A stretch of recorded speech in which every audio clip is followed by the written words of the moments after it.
자, 안녕하십니까. 이시민의 주식 뉴스공장 9월 20일 금요일 장중 스팟 방송 부분들을 잠깐 진행하도록 하겠습니다.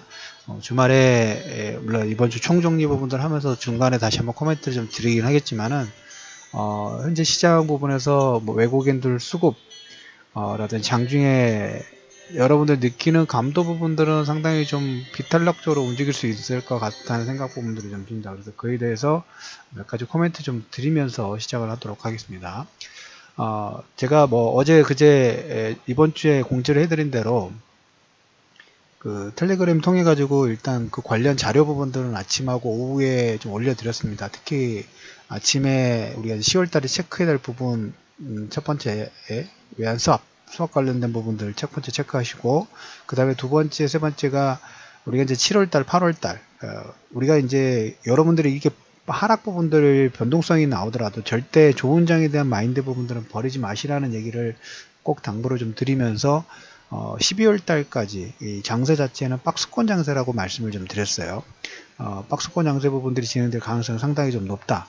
이번에 이제 자산 축소라든지 금리 인상 부분들이 진행되는 부분 역시 물론 단기적으로 보면 이러한 흐름 부분들이 이 작은 부분들을 축소를 하는 유동성 부분들을 회수하는 정책 부분들이기 때문에 거기에 민감하게 반응할 수밖에 없는 그런 기조이긴 합니다만은 궁극적으로는 이런 파동 부분들을 지나고 나와야지만 본격적으로 경기 확장세 부분들이 더 커질 수 있는, 글로벌 전체적으로 경기 확장세가 진행될 수도 있고 여기 이제 물론 새로운 모멘텀 자체가 좀 붙어야 되는 부분들이 없잖아 좀 있어요. 근데 그거는 지금 물밑 작업 부분들이 계속 좀 진행이 되고 있기 때문에 그런 내용 부분들은 추가적으로 좀 얘기를 좀 드리도록 하겠고요.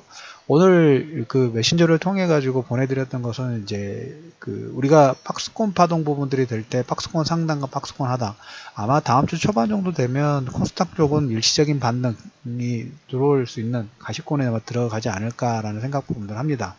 우리가 지난번에 종합지수 그 2300선 그 다음 630포인트에서 주로 코멘트 드렸던 부분이 이제 신용 잔고 관련된 부분들을 얘기를 좀 드렸어요.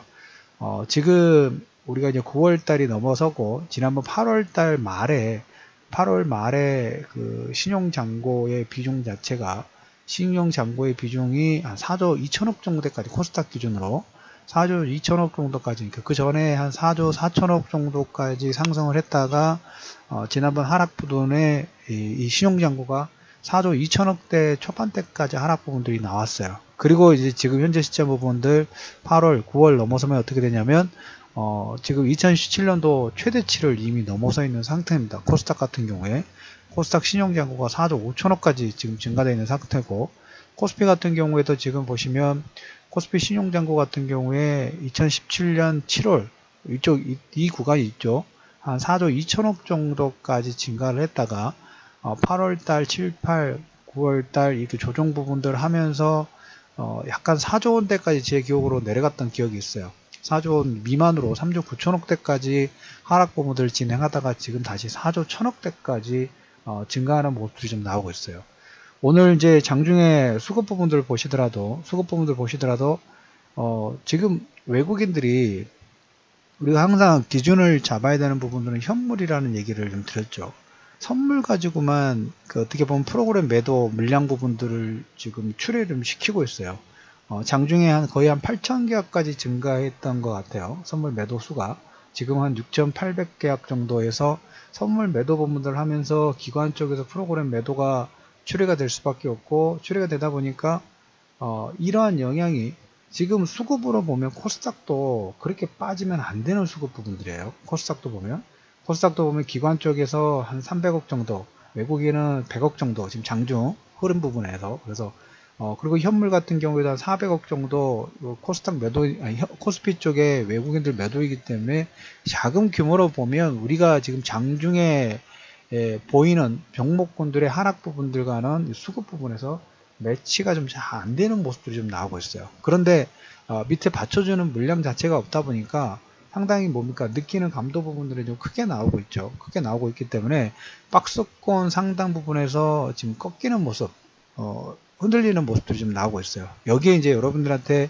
아침하고 어제 잠깐 코멘트 드렸던 부분이 이제 외환 수합 관련된 부분들에서 우리가 이제 어제 중국이 신용등급 부분들이 지난번 5월 달에 무디스 이어서 신용등급의 S&P가 한 단계 하락 부분도 좀 진행됐죠. 그리고 10월 달에 트럼프의 아시아 순방, 기싸움 부분들이죠. 기싸움 부분에서 좀 더 유리한 정책적인 부분들을 하고, 아마 다음 주 정도면 미국의 세제 개편한 부분들이 15%가 지금 얘기가 나오고 있지만 15%는 너무 좀 과하긴 합니다. 15% 지금 35% 정도이기 때문에, 그래서 15%에서 약 20% 전후에서 아마 결정이 좀 되지 않을까 좀 싶어요. 독일이 15% 정도이고 그 다음에 우리나라가 20%로 알고 있기 때문에 이렇게 그 법인세 부분들을 낮추게 되면 이거 역시 해외 자금, 그 다음에 해외에 들어가 있는 미국 기업들의 다시 본국으로 환원할 수 있는 그런 요건 부분들이 될 수 있는 기초적인 부분들이 좀 되겠죠. 그래서 자산 축소하고 이런 세제 개편한 부분들이 달러에 대한 수요 부분들을 좀 일으키는 역할 부분들을 하고 있다는 얘기 좀 드리도록 하겠고, 여기에 아마 제가 생각하는 부분들은 정부 쪽에서 24일 날 정도 이제 독일 메르켈 총리가 사선 연임인가요? 그 부분이 좀 결정됩니다. 그래서 지금 어떻게 보면 3분기가 끝나고 4, 4분기가 시작되는 초반에는 뭐가 좀 많이 결정이 되나요? 미국에서는 세제 개편안, 그 다음에 중국에서는 다음 대의원들의 어떤 중앙 체인지 있죠. 체인지가 결국 결정이 좀 되는 거고, 독일 같은 경우에 다음 정권의 수장이 일단 결정이 좀 되죠. 왜 이 세 나라를 얘기를 드리냐면, 우리가 지금 자산 축소 관련된 부분들이 진행될 때 다음 수순은 뭐라는 얘기를 좀 드렸나요? 자산 축소, 금리 인상 부분들의 시그널 자체가 예전에 이 달러 부분들이 본국으로 환원되면서 이머징 쪽에 자본 유출이 됐던 그런 케이스 부분의 불안 심리라면, 자, 그렇다고 하면 이 자본 케이스가 줄어드는 게 아니라 전체적으로 글로벌 전체적으로 경기가 더 상승할 수 있는 어떤 요건 부분들이 보인다 하면, 이건 기존의 관점 부분하고 반대되는 역발상 관점 부분들이 생긴다는 얘기 좀 드렸죠. 그래서 경기 지표가 서프라이즈가 나온다든가 아니면 새로운 정책적인 글로벌 성장 부분들을 위한 어떤 트리거 역할 부분들을 한다든가 이런 부분들이 좀 진행돼야 되는데, 이 부분들을 기다리기까지 뭡니까? 하루아침에 바뀐다고 아니라고 말씀드렸어요. 스무스하게 바뀌어야 되겠죠. 천천히 시간이 좀 걸리겠죠. 그런 과정 중으로 보시면 될 것 같아요. 그래서 오늘 외국인들의 6천 계약 정도의 매도 부분들은 실질적으로 보면 뭡니까? 수급적으로 보면 외국인들 뭐 2, 300억 쪽 매도하는 것은 좀 매도도 아니에요. 우리가 심리로 느끼는 것은. 근데 종목군들이 한 3% 전후의 하락 부분들이 나오다 보니까, 거래량 없이 빠지다 보니까 우리 일반 개인 투자자들이 보는 건 뭡니까? 이런 수급의 디테일을 보는 게 아니라 내가 보유한 종목의 봉의 모습, 거래량도 잘 보지 않아요. 거래량보다는 봉이 음봉이냐 양봉이냐 뭐 이것만 주력적으로 좀 보죠. 그래서 여기에 아마 제가 보기에 신용 잔고 부분들 지난번 최소한 코스닥 같은 경우에, 코스피 같은 경우에 지금 4조 원대 이하, 지금 4조 1000억대 지금 넘어섰으니까 코스닥 같은 경우가 조금 심각합니다. 코스닥이 지금 연중 최고치를 넘어섰어요. 4조 5천억까지 증가되는 모습들은 여러분들한테 7월, 8월, 9월달은 레버리지 계속 쓰시라는 얘기 한 번도 드린 적이 없어요.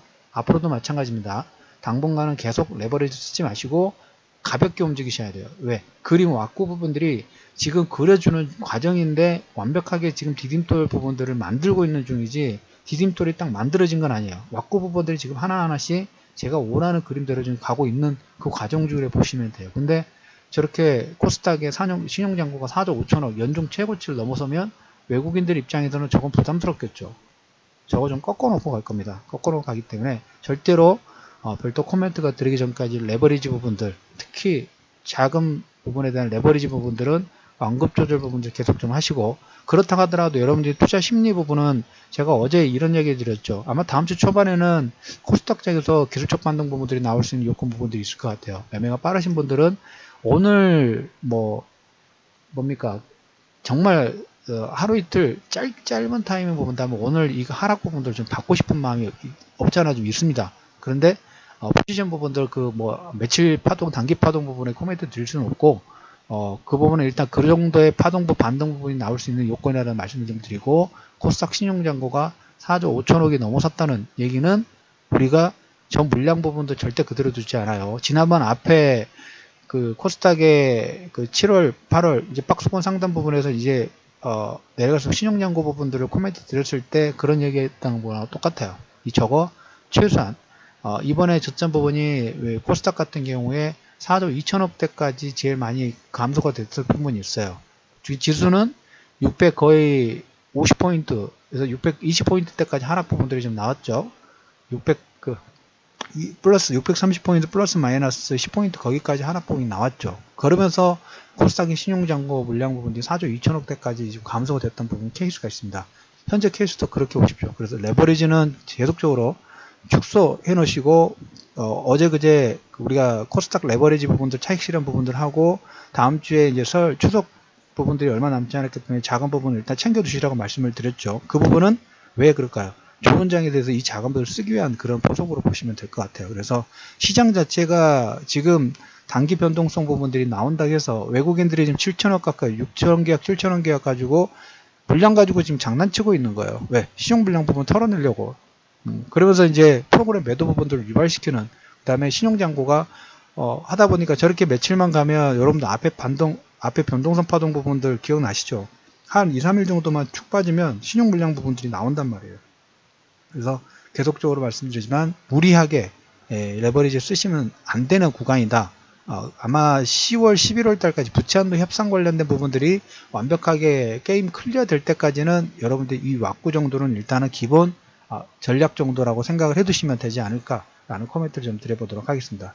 마지막으로 주말에 이제 그 관련 내용 부분들, 이슈 정리 부분들 다시 하면서 코멘트를 좀 드리긴 하겠지만 현재 외국인들 수급 부분들 보면 여전히 선물로 의한 꼬리가 몸통을 흔드는 장세이지 외국인들이 이제까지 우리나라 전체 주식수 33%에 가까운 지분 매집 부분들을 해놓은 현물 부분들을, 중요 포인트는 이거예요. 현물을 버리지 않고 있다는 게 중요한 거예요. 최소한 5천억 정도 이상, 5천억 정도, 3천억에서 5천억 정도 이상 2주, 3주 연속 정도로 이런 자금들이 출해된다고 하면 우리가 자본 축소 부분에서 외국인이 현물을 드디어 우리나라에서 버리는구나 라는 케이스 부분들을 가질 수도 있겠지만 그 전까지는 뭡니까? 꼬리가 몸통을 흔드는 장세의 어떤 그런 케이스 부분들로 염두를 해두실 필요가 있다라는 얘기를 장주 스팟 방송 부분에서 일단 정리를 해드리도록 하겠습니다. 일단 여기서 정리를 좀 해드리도록 하겠고요. 추가 내용 부분들이 있으면 다시 뭐 관련 내용은 메신저라든지 방송 통해 가지고 일단 올려드리도록 하겠습니다.